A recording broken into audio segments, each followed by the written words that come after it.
Hello friends. मैं आपकी teacher Suman Sharma एक बार फिर से अपने चैनल पर आप सभी बच्चों का स्वागत करती हूँ और आशा करती हूँ कि आप सभी बच्चे भी फिट एंड फाइन होंगे, हैप्पी होंगे अपने और त्योहारों का मज़ा ले रहे होंगे। तो बच्चों, आज मैं आपको गरिमा हिंदी पाठमाला कक्षा 7 से पाठ 3 रुचियों का ज्ञान भान समझाने जा रही हूँ। पाठ समझाने से पहले मैं आप सबसे अनुरोध करना चाहूँगी, जो पहली बार इस लिंक से जुड़े हैं प्लीज़ वो मेरे चैनल को लाइक करें, शेयर करें और सब्सक्राइब करें, जिससे आपको हिंदी विषय संबंधी जानकारी मिलती रहे और हमें आपसे मोटिवेशन मिले। हम आपके लिए और बेहतर आसान लफ्ज़ों में आपके लिए अर्थ लेकर आएँ।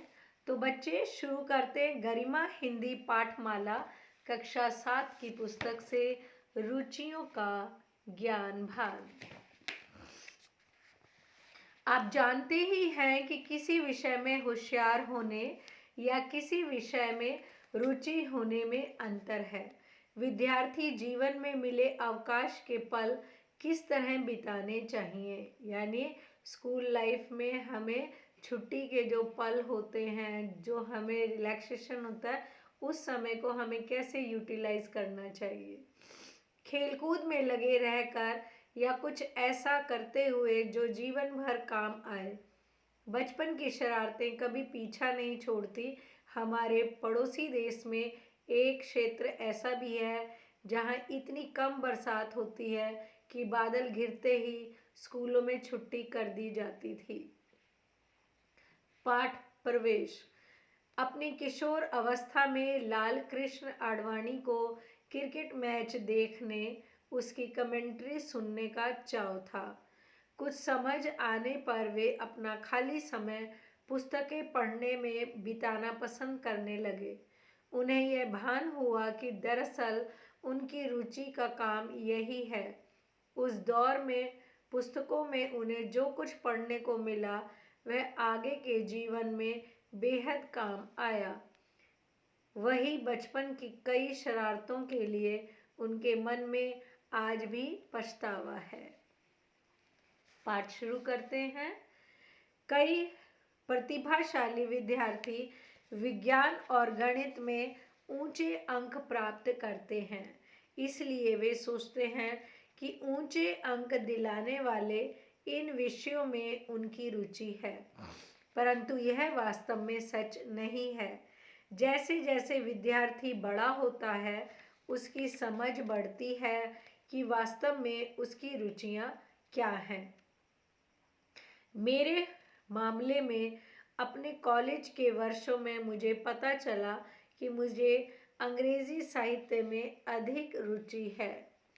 सन 1942 में मैंने हैदराबाद सिंध के दयाराम गिंदुमल कॉलेज में दाखिला लिया। भारत छोड़ो आंदोलन शुरू हो चुका था।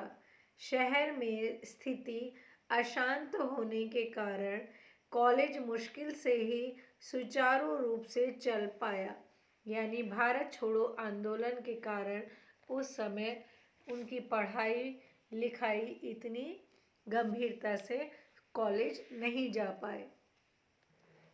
अधिकांश विद्यार्थी इधर उधर घूमते रहते थे। मैं अपना अधिकांश समय कॉलेज लाइब्रेरी में व्यतीत करता था और जिस पुस्तक को पढ़ने का मन करता उसे भुक्खड़ की तरह पढ़ डालता था। यानी किसी चीज़ को जब पढ़ना शुरू करो और उसमें इंटरेस्ट बन जाए तो जब तक वो ख़त्म ना हो तब तक वो पढ़ते ही रहते थे। यही पुस्तकों से मेरा जीवन भर चलने वाला प्रेम अंकुरित हुआ। मैंने 19वीं शताब्दी में वैज्ञानिक गल्प के प्रसिद्ध फ्रेंच लेखक जूल्स वर्न के सारे उपन्यास पढ़े। Journey to the centre of the earth, twenty thousand लीज्ड under the sea, around the world in 80 days आदि। ये उपन्यास उन तकनीकी आविष्कारों का वर्णन करने में काफ़ी भविष्यदर्शी और सही थे, जो कई दशकों बाद अस्तित्व में आए। उदाहरण के लिए, Paris is the 20th century air conditioning, television आदि का उल्लेख करता है, जो वर्ण के समय में अस्तित्व में नहीं थे। इसी प्रकार उपन्यास from the earth to the moon 3 अंतरिक्ष यात्रियों के फ्लोरिडा से अंतरिक्ष के लिए रवाना किए जाने और उनके समुद्र पर उतर पृथ्वी पर लौटने का वर्णन करता है, जो अब अपोलो 1969 की अपोलो 11 की यात्रा का लगभग पूर्व प्रदर्शन जान पड़ता है। कॉलेज की लाइब्रेरी में ही मैंने जो उपन्यास उन दिनों पढ़े थे, उनमें से बहुत से उपन्यासों पर फिल्में बन चुकी थी और बाद के वर्षों में उन्हें देखने का कोई अवसर मैं छोड़ता न था। मैं स्कूल में भी पुस्तक पढ़ा करता था, परंतु उस समय मुझे ज़्यादा शौक क्रिकेट का था।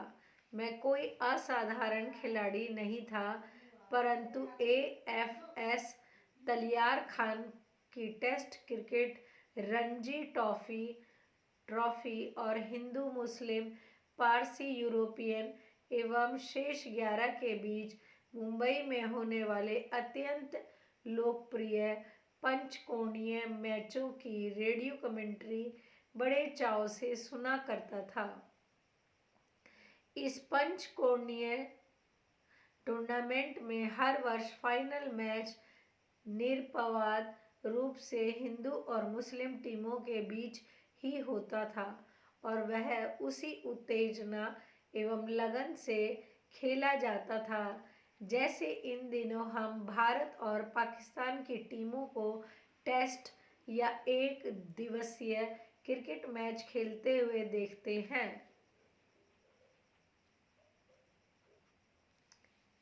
रेडियो पर तलियार खान की आवाज़ जादुई लगती थी और बहुत से क्रिकेट प्रशंसकों की तरह मैं कमेंट्री में उनकी शैली का भी उतना ही प्रेमी था जितना कि क्रिकेट मैच का।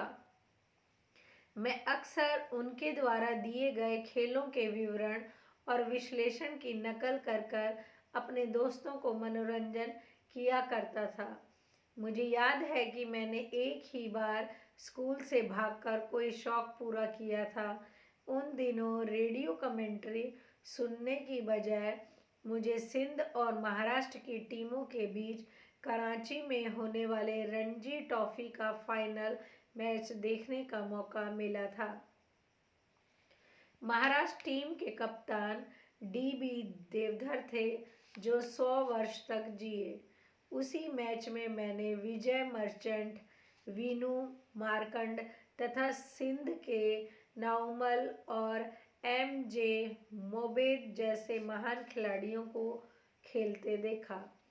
मैं स्कूल में एक शरारती विद्यार्थी नहीं था, परंतु जब वर्ष 1943 में हम हैदराबाद में थे, तब अपनी दादी माँ के साथ एक शरारत की थी। सिंध के उस भाग में गर्मी के महीनों में पारा बहुत ऊपर चला जाता था और महिलाएं अपने घरों के अहातों में पारंपरिक झूलों पे सोती थी। मुझे याद है कि एक बार तापमान 119 फ़ारेनहाइट तक पहुंच गया था। दोपहर में मेरी दादी हाथ में पंखा झलकर खुद को ठंडक पहुंचाती हुई सोने के उद्देश्य से ऊँघने लगती थी। उस दिन वह सोने ही वाली थी कि मैंने चुपके से पंखा उनके हाथ से छुड़ा लिया और उनके हाथ में एक दातुन पकड़ा दी। अपने बचपन का यहाँ पर वो जिक्र कर रहे हैं कि कैसे उन्होंने बचपन में एक शरारत अपनी दादी के साथ भी करी थी। उनका हाथ पहले की तरह चलता रहा, परंतु अब उन्हें ठंडक नहीं मिल रही थी। वह अचानक जाग गई और मेरी शरारत पकड़ी गई। उन दिनों वह मुझसे बहुत नाराज हुई। अपना कृत्य मुझे खुद बुरा लगा और ऐसी शरारत मैंने दोबारा किसी के साथ नहीं की। स्कूल जाना मुझे कभी उबाऊ नहीं लगा, इसलिए मैं उस प्रकार का विद्यार्थी नहीं था जो किसी अनपेक्षित छुट्टी की वजह से स्कूल बंद हो जाने पर खुशी से नाच उठते थे। फिर भी साल में एक मौसम ऐसा आता था कि जब स्कूल के बंद होने पर मौज करने की अपनी बाल सुलभ प्रकृति को मैं रोक नहीं पाता था। कराची में वर्षा बहुत कम होती थी। पूरे मौसम में अधिकतर 5 इंच। मौसम के दौरान आकाश में बादल घिर आते थे, परंतु वे बादल बरसते बहुत कम थे। इसलिए जब कभी बारिश की फुहार भी पड़ती थी, तब हम लड़के खूब मस्ती करते थे। ऐसे अवसर पर हमारी मस्ती देखने लायक होती थी। इसका एक कारण यह भी था कि स्कूल प्रबंधन उस दिन की छुट्टी घोषित कर देता था, ताकि विद्यार्थी बारिश की फुहारों का खुलकर आनंद उठा सके। मैं हर रोज साइकिल से स्कूल जाया करता था। लगभग 2 मील की दूरी 15-20 मिनट में तय होती थी। उन दिनों जब शहर को विरले ही फुहारों का वरदान मिलता था, यह जानते हुए कि स्कूल बंद होगा, मैं साइकिल से सेंट प्रैक्टिस जाया करता था, केवल उस घोषणा का आनंद लेने के लिए जो मुख्य द्वार पर बड़े अक्षरों में बोर्ड पर लिखी होती थी, वर्षा के कारण आज स्कूल बंद है। यहाँ पे लाल कृष्ण आडवाणी जी ने अपने बचपन की घटनाओं का उल्लेख करा है। लेखक परिचय। लाल कृष्ण आडवाणी का जन्म 8 नवंबर 1927 को कराची में हुआ। पाकिस्तान के निर्माण के बाद उन्हें भारत में आकर बसना पड़ा। 24 वर्ष की आयु में सक्रिय राजनीति से जुड़े, 4 बार राज्यसभा के और 6 बार लोकसभा के सदस्य ये चुने गए। सूचना और प्रसारण मंत्री रहे। कई वर्षों तक लोकसभा के प्रतिपक्ष में नेता रहे। गृह मंत्री और उप प्रधानमंत्री के पद पर रहे। वर्ष 1999 में सर्वोत्तम सांसद पुरस्कार से सम्मानित हुए। ये लाल कृष्ण आडवाणी जी के जीवन चरित्र के बारे में है। अब हम इसके शब्दार्थ करते हैं। प्रतिभाशाली, जिसमें असाधारण बौद्धिक शक्ति हो। समझ यानी सोचने की शक्ति। दाखिला, प्रवेश, सुचारू यानी सही तरीके से। अधिकांश, ज़्यादातर।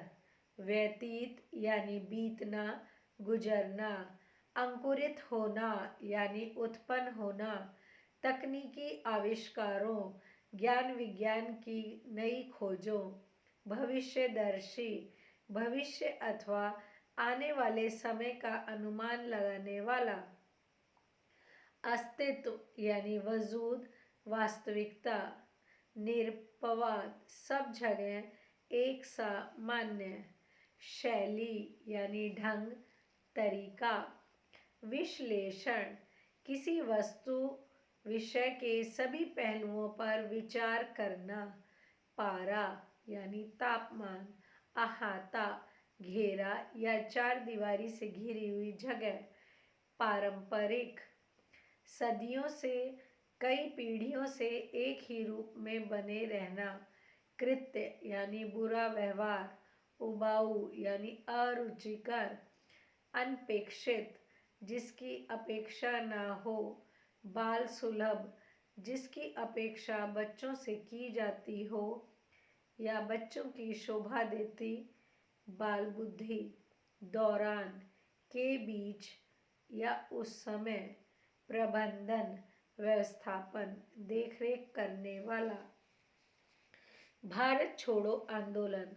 गांधी जी द्वारा अंग्रेजों तक यह संदेश पहुंचाने के लिए छेड़ी गई मुहिम कि वे भारत से चले जाएं, ताकि अपने ही देश में गुलामों की तरह हमें ना रहना पड़े। आई होप ये पार्ट आपको बहुत अच्छे से समझ में आया होगा। एक बार आप पुनः इस पाठ को पढ़ें, समझें, आपको अच्छे से समझ में आ जाएगा। ओके बच्चों, बाय, टेक केयर।